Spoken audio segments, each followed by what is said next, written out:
da Allah shabab masu zaman banza wannan yan zaman fada wannan gayu wannan wanda ba aikin ko baki ba na fari, dan Allah dan annabi ku tashi ku shiga soji domin ku ceto al'umma in Niger.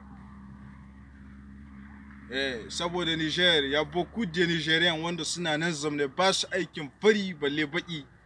Ya kamata ƴan uwana a ce ku san ciwon kanku ku shiga soji ko da za a yi ta kashe ku ne ya.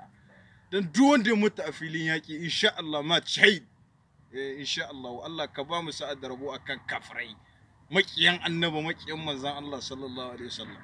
Da ku da masu taimaka muku a faɗin ko da Saudi Arabia ce ke taimaka muku Allah to na asirinta.